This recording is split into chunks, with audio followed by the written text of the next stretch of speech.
Opa! Agora eu estou feliz. Tava...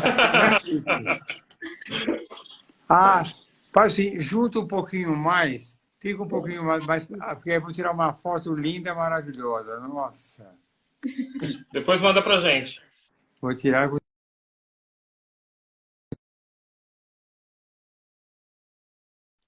Eu vou tirar mais uma um pouco mais longe ainda assim, para ele.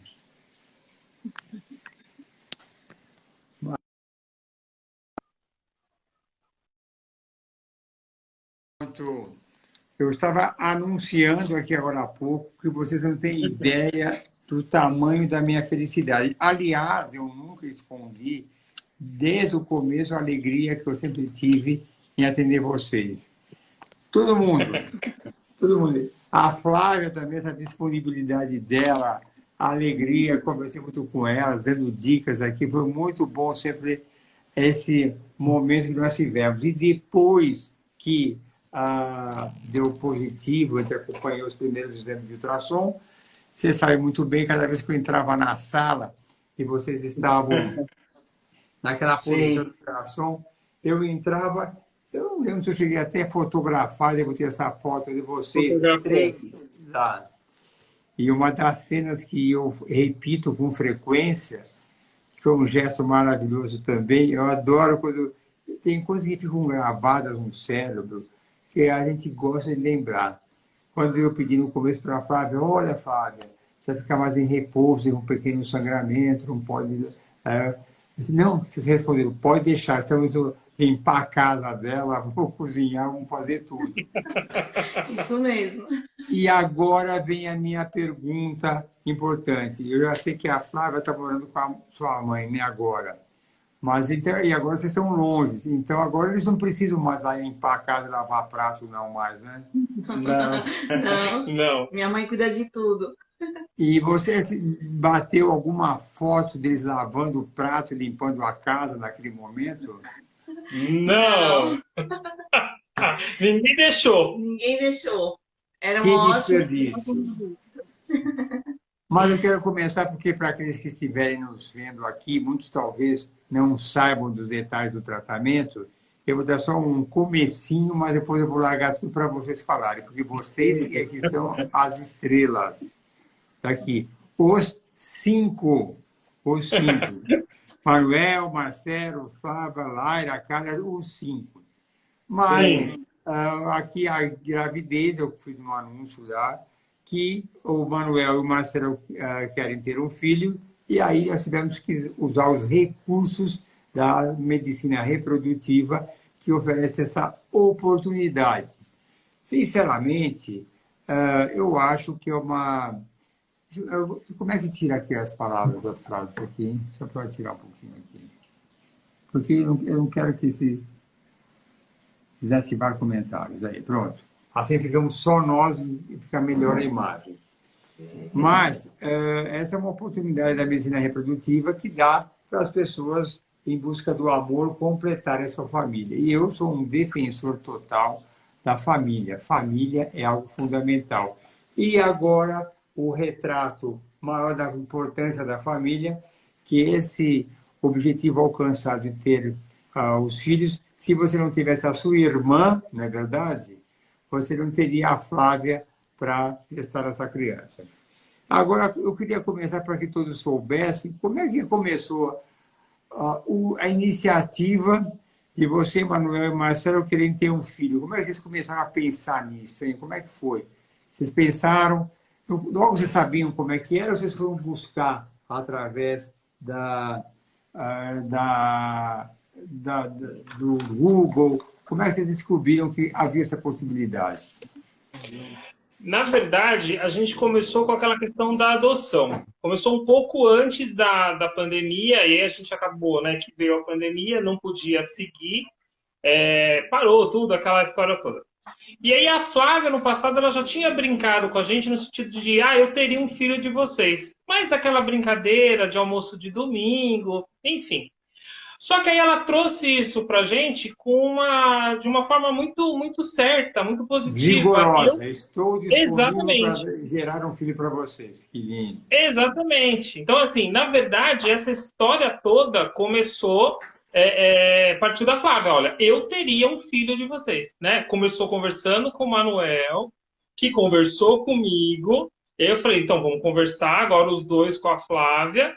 E aí, só que a gente não sabia, mas tá, a gente ouve histórias, a gente conhece, né? Vê muita coisa em mídia, mas não sabia como isso funcionava. E a gente começou a ir atrás, né? Começou a procurar, começou a procurar, né, lá no Dr. Google como é que isso funcionaria.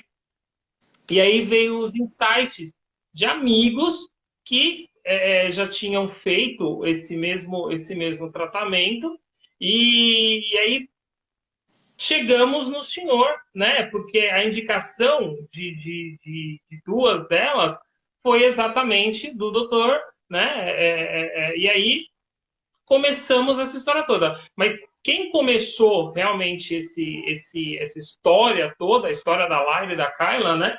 Foi a Flávia. Flávio, eu sempre te achei o máximo, desde o começo, tá certo? Obrigada.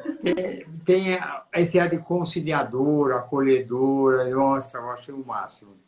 Mas agora nem todas as pessoas sabem exatamente como isso funciona, exatamente quem é quem nessa história.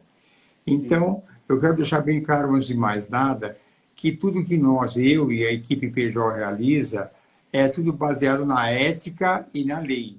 Nada é fora, nada é escondido, tudo é muito transparente e nós seguimos exatamente como deve ser.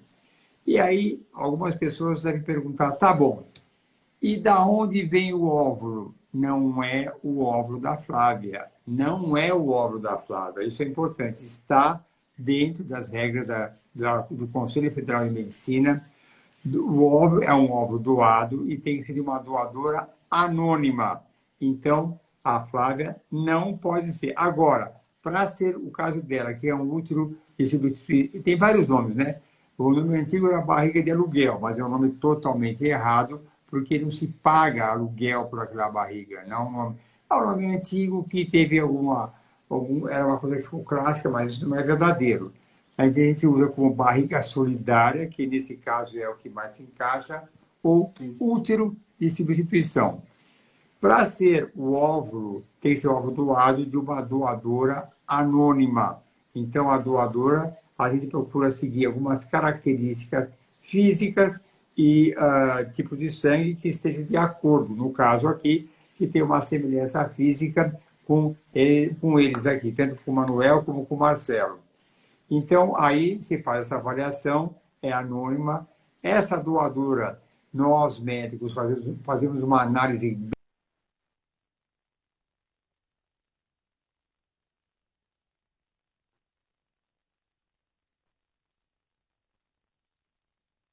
Ele tem.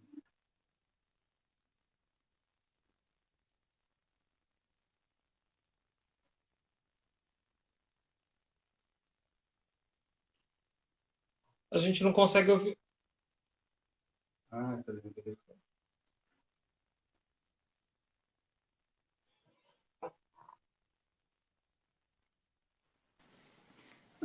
E às vezes, se for uma coisa urgente, tem que ir embora. E paciente, a live fica para completar outro dia, mas faz parte que a gente vai falar do seu parto já já. Então, a doadora é avaliada criteriosamente por nós médicos, se ela é jovem, se ela é fértil, se ela é saudável, se ela tem todas as condições de doar os óvulos dela. Ela preenche um cadastro para se autodescreve, cor do cabelo, tesouros da pele, sua estrutura física, fala sobre o pai, sobre a mãe, fala também qual o trabalho dela, como ela se diverte, o que ela gosta de fazer, para ver se há uma conexão com quem vai receber os óvulos. No caso aqui é o Manuel e o Marcelo. Quem vai gestar, aí a regra é totalmente diferente. Tem uma regra clássica, que tem que ter um parentesco até 4º grau. Não é anônimo. Você não paga para alguém gerar para você. E aí eu já faço uma comparação. Nos Estados Unidos, ou na Ucrânia também sempre é assim, antes da guerra, ou você compra, você faz um contrato com aquela moça que vai gestar e paga para ela. Uma coisa clara, é um negócio. Aqui, não. Então, quem vai gestar tem que ter esse parentesco. Então, pode ser para cima ou para baixo. Pode ser mãe, se tiver condições, já tivemos casos assim, irmã, até prima. Só são essas condições. E aí, depois, damos continuidade. Algumas coisas que eu vou levantar mais para frente também. E aí, já entrando nesse detalhe, como é que você imagina que vai ser seu parto? Eu sei que você faz para Natal, aí em São Bernardo, não é isso? Isso. Isso. Vai ser cesárea. Cesárea. É. É. Embora alguns falem, pode ser parto normal. No meu conceito, parto seguro gemelar, o mais indicado é o parto cesárea. E aqui tem algumas perguntinhas que eu vou fazer para vocês, e vou começar pelo final já. Eu já perguntei sobre o parto como ia ser. E aí vem, tá bom, alguns também estão perguntando, e quem vai amamentar? É uma situação muito interessante. Quem vai dar o peito para amamentar? Porque o uso de substituição tem que ter esse vínculo que, a partir do nascimento, é cortado totalmente o vínculo de afeto paternal. Então, eu sei mais ou menos que a gente já conversou um pouquinho, mas fala, Flávia, como é que vai ser essa amamentação? A amamentação ficou definido que vai ser fórmula, né? Desde o início, eles mesmos vão amamentar as crianças. Eu vou tomar um remédio para secar o leite lá no hospital mesmo. E eles próprios já vão fazer tudo. Dar banho, dar de mamar, vão ficar à noite. Porque aí elas vão ter esse vínculo com eles, né? Para não ter esse vínculo comigo como mãe, sentir aquele cheirinho que o pessoal costuma dizer, né? Que tem aquele apego. Então, já vai ser tudo direcionado para eles mesmos, né? Conforme as orientações. E a melhor forma, eu acredito também, para que elas já fiquem com os pais, eles também já têm esse laço com elas, né? Desde aqui na barriga, na gestação. E eu acho que vai ser muito importante para elas também serem amamentadas por eles. Literalmente, toma que as filhas são suas, tá certo? Não tem mais nada a ver com isso. Exatamente. Da minha parte, porque, na verdade, eu sempre comento com algumas pacientes, eu brinco com ela. Então, assim, de bom humor, meio debochado. Vai ter filho para quê? Filho dá trabalho, nunca mais você vai dormir à noite, é preocupação com o resto da vida, custa caro, ainda é capaz de ser mal criado e falar que não pediu para nascer ainda, né? Verdade. Mas eu faço brincando porque vale a pena, tá certo? É uma coisa que, né, preenche a vida das pessoas. E eu sou um defensor total da família. Agora me conta o seguinte, como é que foi a decisão de vocês? Como é que vocês contaram para suas famílias? Como é que foi? Conta para mim, para vocês, ainda mais, como é que foi para os pais de vocês? Como é que foi a decisão? Como é que foi aceita? Aí já é uma história um pouquinho mais longa, né? Porque a gente decidiu não contar nada para ninguém até que as crianças, né, até que essa gestação chegasse aos 3 meses. E aí a gente seguiu, né, fazendo tudo aquilo que a gente precisava fazer, e aí veio a gestação, deu certo, e aí a gente tinha decidido contar, né, para eles numa data certa, né, que a gente teoricamente reuniria todo mundo lá em meados de janeiro, e aí a gente antecipou um pouquinho, tal. E aí a gente acabou tendo né, como é que a gente vai falar? Enfim, o pai deles, né? O pai deles acabou ficando doente. E aí o Manuel falou assim: vamos contar, né, agora, porque aí a gente já adianta isso, um appzinho, enfim. Então tá bom. Então no sábado a gente conta, né? No sábado a gente vai lá, conversa com o seu Francisco, com a dona Isilda, enfim. E aí o que aconteceu? Nós perdemos o seu Francisco na quinta-feira que antecedeu o dia que a gente ia contar. E aí foi aquela coisa, né? Uma tristeza, porque foi algo que a gente realmente não esperava, e enfim. E aí a gente passou por todo aquele processo que a gente, né, da perda, e na sexta-feira, todo aquele cerimonial, enfim. E acabou de estar todo mundo reunido lá da parte deles, né? Lá na casa da Dona Isilda. E a gente foi e começou a contar, né? Então, foi contando de pouquinho, né? E eu falo que, ao mesmo tempo em que estava todo mundo triste, se tornou um momento sabe, de uma alegria absurda. Exatamente. Então, a gente acabou misturando o que seria um momento triste também num momento de muita alegria, todo mundo rindo, todo mundo chorando, todo mundo gritando. A gente até brinca, né? Eu acho que o pessoal em volta não estava entendendo, mas acabaram de perder e tá essa gritaria, essa alegria toda. Foi 3 emoções ao mesmo tempo. Uma porque estávamos grávidos, a outra porque eram gêmeos, e a terceira porque era a Flávia. Então, assim, foi gritos um atrás do outro. Mas realmente, assim, é um conflito de sentimentos na hora, eu entendo perfeitamente. Imagina a frustração da perda de um pai e, ao mesmo tempo, a alegria de um nascimento. Quer dizer, são coisas bem conflitantes, né? É o falecimento e o nascimento. E a Dona Isilda, como é que reagiu depois de alguns dias, quando passou aquela parte aguda da tristeza da perda do marido, e hoje em dia ela curte pra caramba? Sim. Ela está bem empolgada. Acho que vem como um bálsamo, né? Alguma coisa que, apesar da tristeza toda de perder o seu Francisco, vem aquela alegria, né? De se tornar avó novamente e curtir isso tudo, né? A gente até brinca que ela fala que tem que cuidar das roupas, deixar tudo pronto, fazer isso, aquilo outro. E eu brinco com ela, né? Falo, ó, depois que a senhora cuidar da Flávia, só tem que ficar lá no mínimo 15 dias em casa, porque eu preciso descansar um pouco, né? Olha, não é assim, não vou dar duas netas de graça para você. Assim, tem que compensar. E do seu lado, como é que foi, Marcelo? O meu lado foi engraçado, porque a gente acabou fazendo com o meu lado aquilo que a gente pretendia fazer do início, que era fazer uma chamada de vídeo com o meu filho, porque eu tenho eu tenho um homem de 26 anos que mora fora, então tinha que ser por chamada de vídeo. Então a gente acabou fazendo com ele essa chamada de vídeo, mas só estava ele e a minha irmã. E aí eu falei para ele, olha, a gente tem algo para contar, eu vou te mandar um texto, você vai ler esse texto. E aí foi o que aconteceu. Foi vindo, ele foi lendo aquele texto, e aí, inicialmente, ele acha que é o quê? Falou, estão adotando uma criança.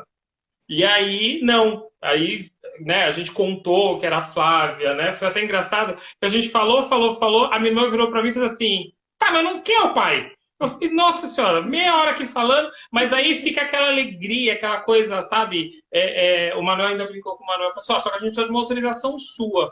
Aí ele fez a autorização e fez, a gente precisa trocar você de quarto, né? Porque são duas, precisa de um quarto maior. Aí ele deu risada e tal, e aí a gente segue desde então, sabe?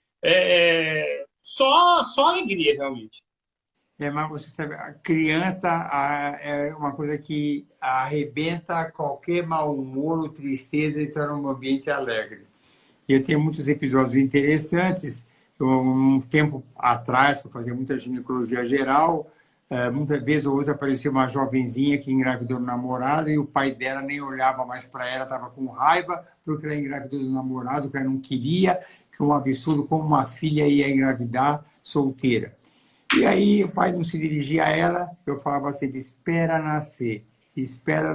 Nascer aquela criança, aquele mau humor e revolta do pai dela se tornava uma alegria e um avô babão, que é uma coisa que qualquer criança destrói qualquer mau humor. Então, aqui algumas coisas também mandaram perguntas para mim, tem tantas perguntas aqui que eu quero ver. Deixa eu ver. Já falamos sobre o parto, amamentação. E aí, em relação às pessoas, vocês devem saber, mas eu gosto que as pessoas saibam que esse é o objetivo da nossa live. Na hora de registrar a criança, existe sim algumas documentações que são necessárias, que vocês devem estar preparados. E aí, se você não souber, vocês já estão preparados para isso. É uma coisa muito simples, né? Que é aqui, quando a pessoa nasce o bebê, a Flávia nasce o bebê, vamos registrar a criança. Então, o que o Conselho Federal de Medicina determina?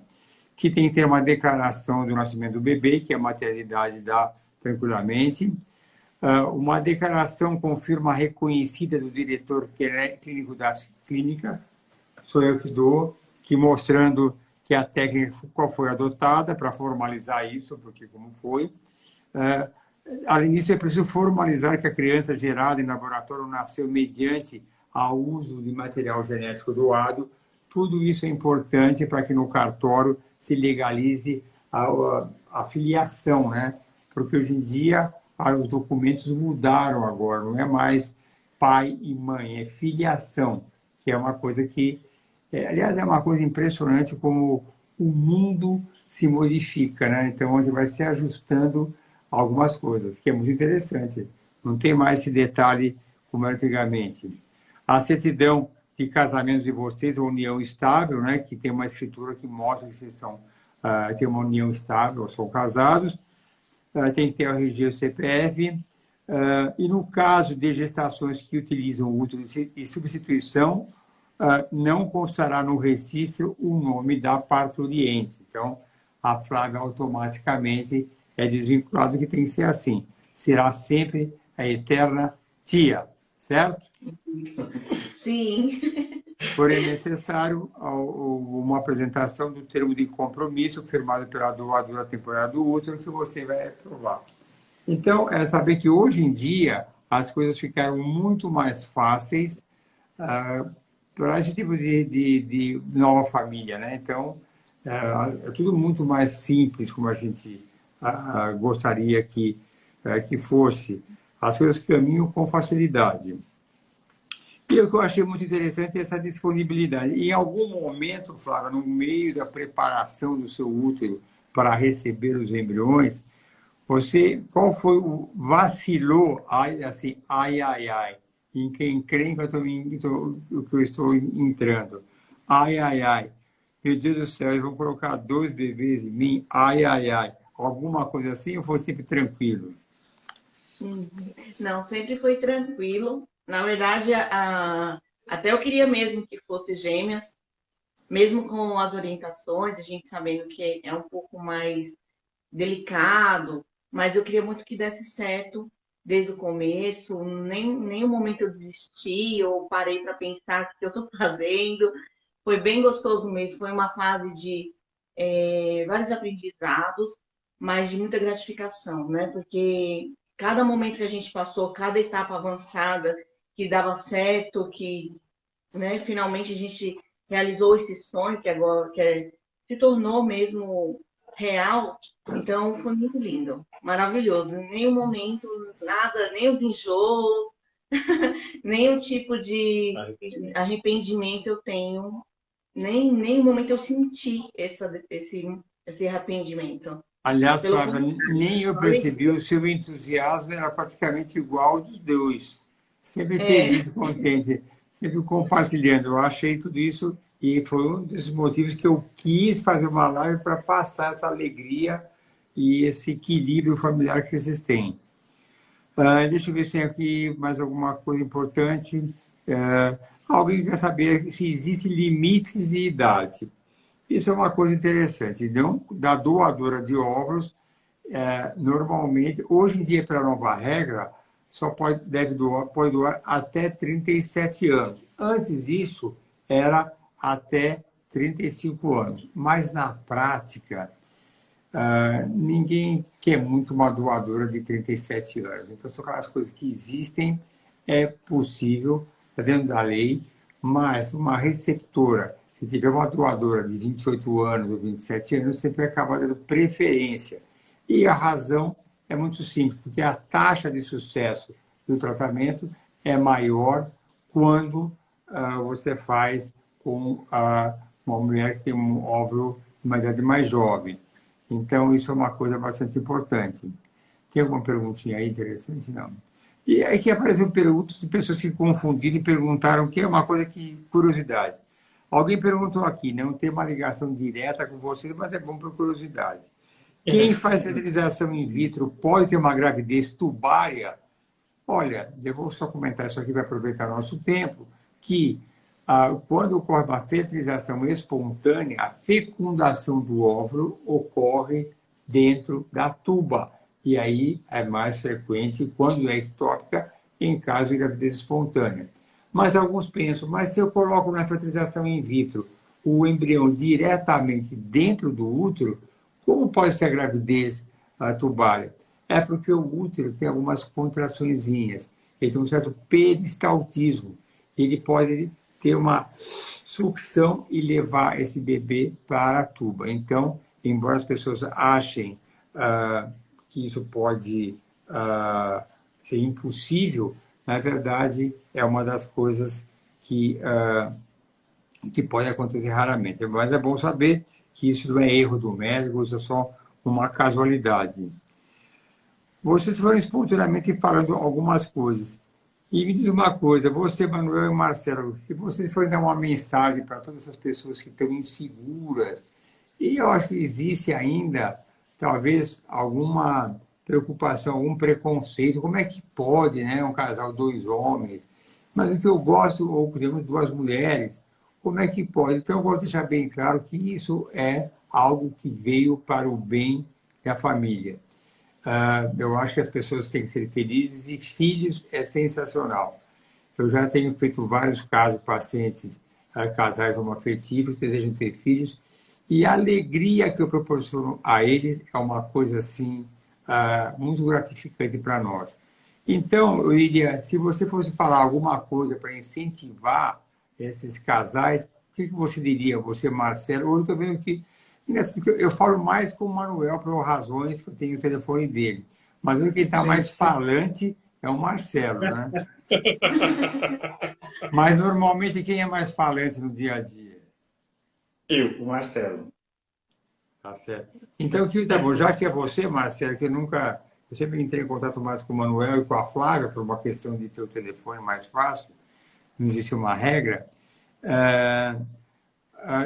Alguma mensagem você daria para esses casais que podem estar inseguros?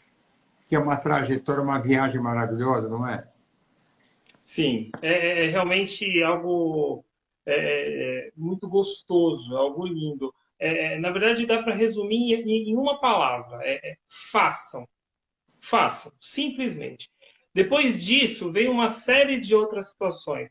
A gente está, graças a Deus, a gente nunca passou por nenhum episódio, sabe, desagradável, ninguém nunca disse algo que sabe, fosse contrário, sabe, diretamente. Então, a gente tá bem protegido com relação a isso, porque a gente conversou bastante, a gente conversa ainda sobre isso.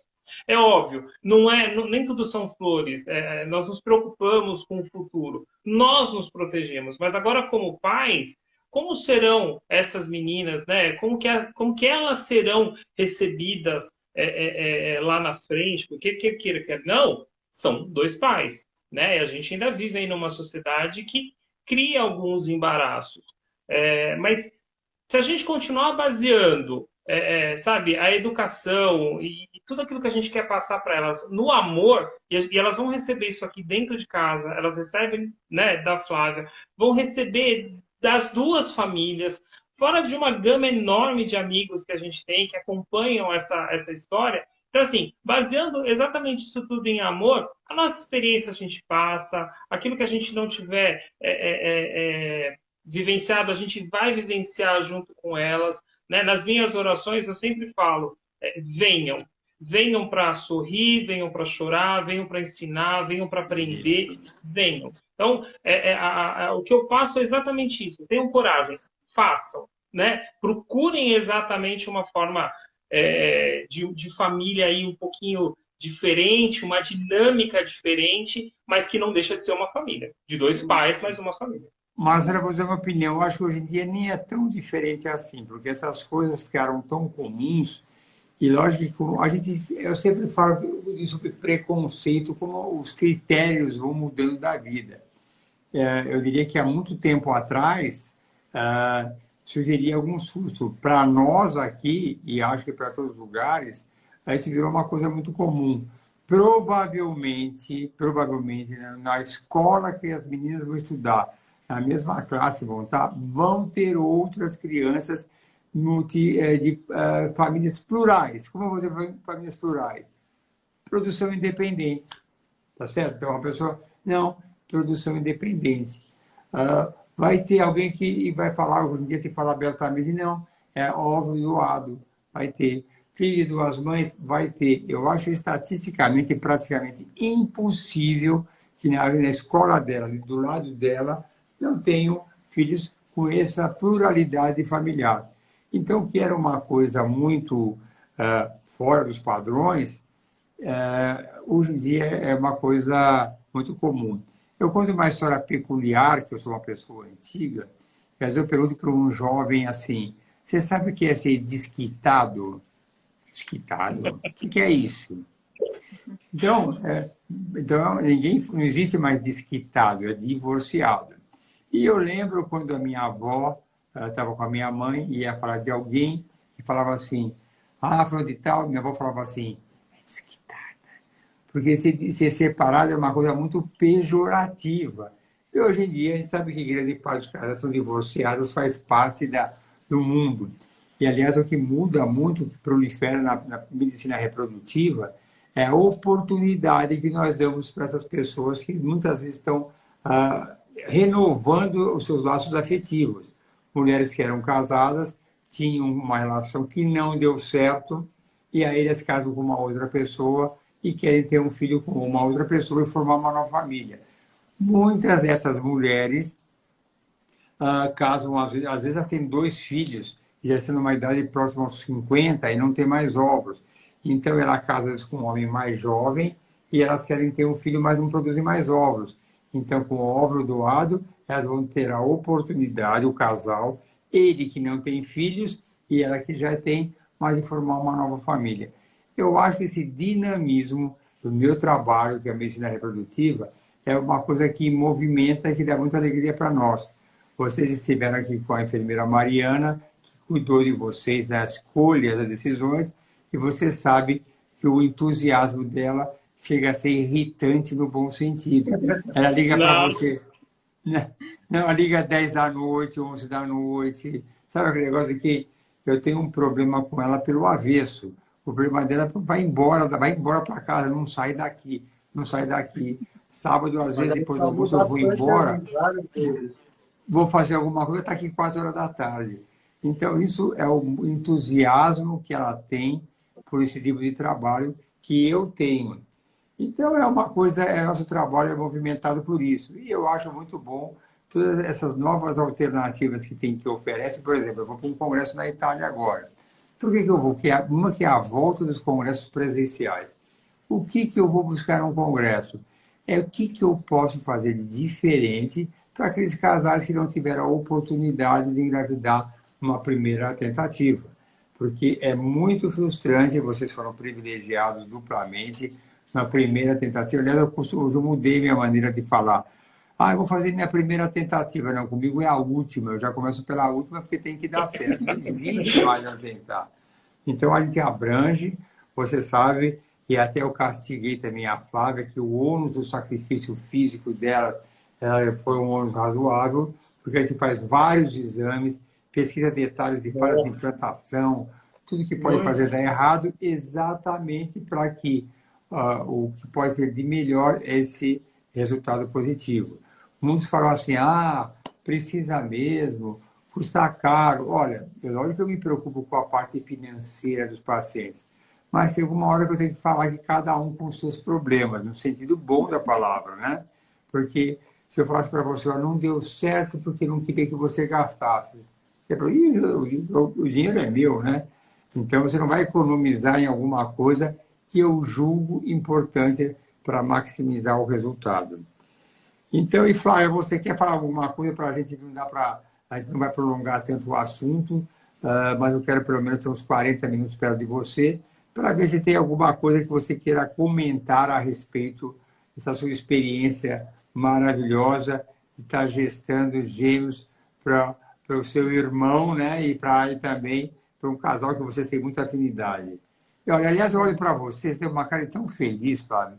Não devia nem perguntar para você, porque você passa felicidade, realização. Mas você... Bom, acho que não vou te perguntar, você faria isso outra vez? Você vai falar, lógico que faria, eu estou feliz. E você mandou as suas fotos de você grávida, que eu pedi as fotos da sua barriguinha, que eu não coloquei aqui. Está linda a sua barriguinha. Linda, linda, linda. Fala alguma coisa. Obrigada, doutora Arnaldo. Não, assim, muito feliz, né? Foi uma das melhores decisões, assim, que eu tomei na vida. Realmente ver a felicidade deles, né, como família, também é a minha, né? Eu não sou a mãe, mas, assim, eu estou gerando com o amor de mãe, os mesmos cuidados, fora que eles também cuidam 100%, né, em tudo. Então, existe mesmo esse vínculo, esse companheirismo, essa cumplicidade entre nós. E eu estou muito feliz. Foi uma experiência única. E eu tenho certeza que todas as pessoas que querem realizar esse sonho têm que buscar sim. Não pode desistir, não pode desanimar. Deus é amor, não importa a forma que é a sua família. O importante é que realmente é o que eles estavam falando, é crescer com amor. E é o mais importante. E todos os processos que a gente passa de exames, as consultas, é tudo normal, é necessário realmente, é importante, e nós somos realmente privilegiados, né? Primeiro porque já encontramos, né, a clínica que realmente acolheu a gente, a equipe é maravilhosa, não tenho o que falar. A gente é apaixonado pela IPGO. Não tem como não ser.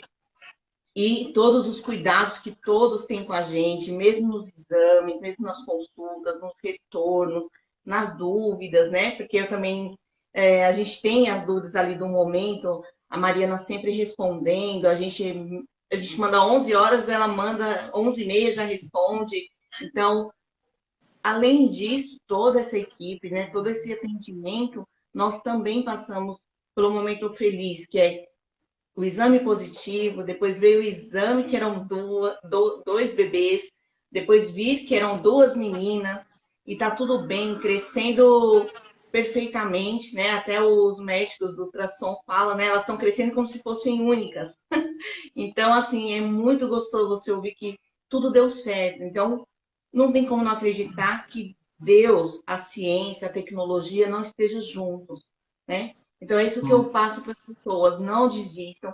Se você conhece alguém que queira ser pai ou mãe, independente, ou não importa como esteja a família, né? Realmente ajude, né? Olha, Acompanhe, dê força para seguir.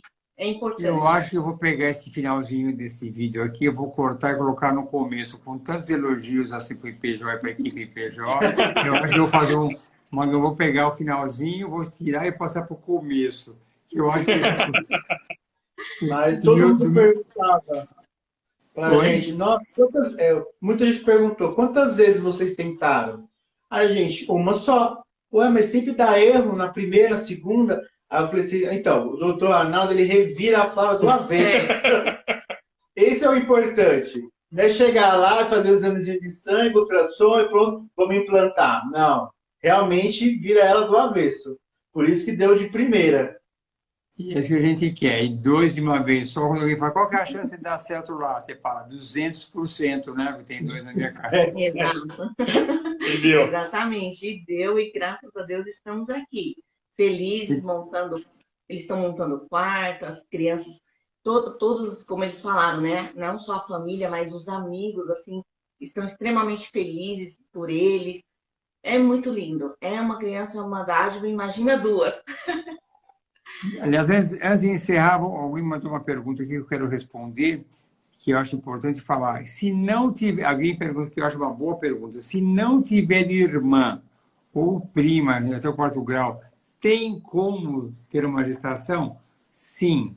Nós temos alguns casos e tem alguém que não pertence à família, mas se propõe a ser barriga solidária.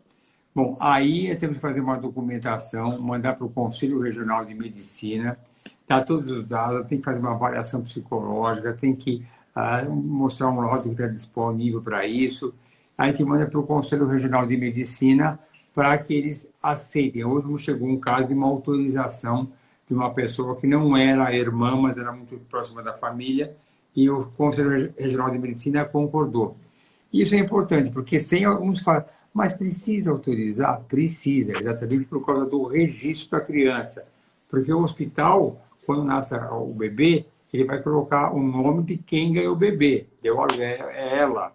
Agora, o cartório só vai registrar no nome dos pais biológicos se tiver algum documento. E, no caso, se não houvesse laço familiar, a única maneira vai ser autorizado pelo Conselho Regional de Medicina. Então, se não tiver irmão ou parentesco até 4º grau, aí tem que ser alguma coisa autorizada pelo Conselho Regional de Medicina. Tem aqui algumas perguntas várias, mas as pessoas mandaram muitas dúvidas não pertinentes ao nosso assunto. Então, eu vou ver se tem alguma coisa que seja muito interessante aqui, para ver se eu coloco aqui para você, só para responder. Mas são perguntinhas que fogem ao tratamento. Se tiver alguma coisa bem interessante, se não, eu respondo muitas perguntas. Vamos ver aqui. Quando faço para agendar a consulta, ligue para o PGO. Simplesmente. Está no site do PGO. Tem algumas coisas assim, tem muitas perguntas que apareceram aqui, mas não são ligadas à parte que nós temos, nosso tema aqui. Então, eu vou agradecer vocês por estarem comigo esse período aqui. Eu estava muito entusiasmado com essa live. Eu faço questão de receber as fotinhos que virão a seguir. Não vou nem pedir, não. Eu estou querendo aquela foto. A foto que eu queria era mesmo do Manuel e do Marcelo limpando a casa e lavando o prato, mas agora não dá mais. Essa foto eu ia colocar no Instagram. Mas agora eu quero a foto e depois eles em casa cuidando das crianças. E você fala só assim, só olhando.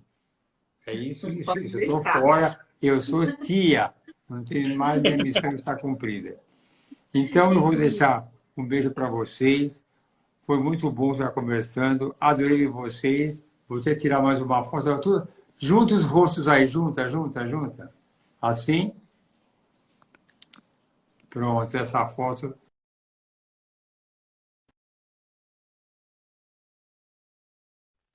Legal. E eu vou parar por aqui, então. E se alguém tiver dúvidas, quiser perguntar alguma coisa, algum esclarecimento da parte técnica, nós aqui do IPJ temos, eu, como toda a equipe médica, o doutor Arnaldo, que sou eu, o doutor Rogério, a doutora Paula, a doutora Camila, a doutora Thaís, que esclarece qualquer dúvida que quem estiver nos ouvindo quiser saber mais detalhes, como pode fazer outros procedimentos, ou produção independente, doação de óvulos, catálogo afetivos femininos, temos todas as soluções dentro da ética e da lei, tá bom? Sim. Então, um beijo para vocês e quero imagens e notícias em breve. Tá bom assim? Tá ótimo. Obrigado, doutor. Obrigada. Tchau, tchau. Tchau, tchau. Tchau, tchau. Tchau.